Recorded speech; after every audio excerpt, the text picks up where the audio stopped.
Nasawi ang dalawang sakay ng FA-50 fighter jet ng Philippine Air Force na unang napaulat na nawawala sa kasagsagan ng Tactical Night Operations noong Martes. Yan ang ulat ni Patrick De Jesus. Pasado alas 10 ng umaga ngayong Miyerkules, nang matagpuan sa Mount Kalatungan, Bukidnon ang wasak na FA-50 fighter jet ng Philippine Air Force. Una itong naiulat na nawawala nitong Martes matapos na mawala ng komunikasyon sa kasagsagan ng Tactical Night Operations. Sa kasamaang palad, nakita ring patay ng search and rescue teams ang dalawang piloto na sakay nito. Sabi ng PAF, may indikasyon na hindi nakapag-eject ang mga piloto bago bumagsak ang FA-50.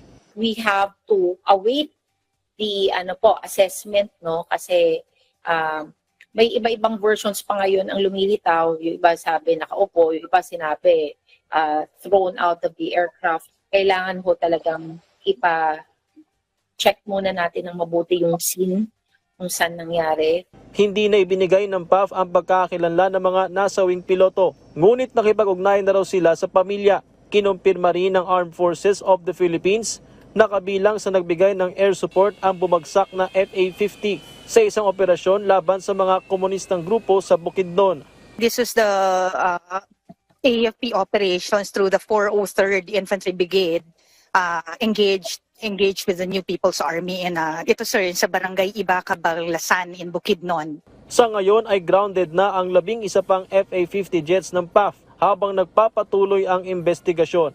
Tiniyak naman ng PAF na lahat ng kanilang piloto na may kaugnayan sa pagpapalipad ng fighter jets ay may sapat na training, kabilang nasa night and day operations. Sa ngayon ay target na maging masusi at mabilis ang investigasyon, lalo't malaki rin ang papel ng FA-50 sa external defense ng Pilipinas at pagpapatrolya sa maritime domain.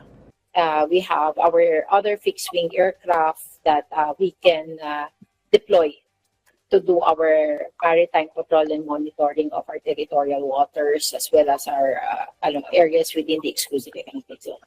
Definitely, may effect siya, malaki yung impact kasi yung wala tayong fighter aircraft available. No?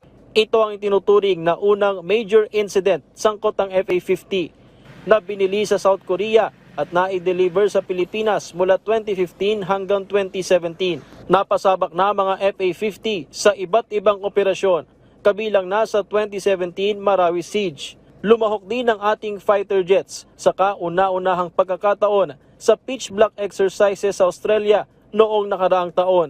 At kasama sa iba pang mga pagsasanay, pinakahuli ay noong nakaraang buwan lamang sa isang bilateral exercise ng Pilipinas at France sa West Philippine Sea. Patrick De Jesus para sa Pambansang TV sa Bagong Pilipinas.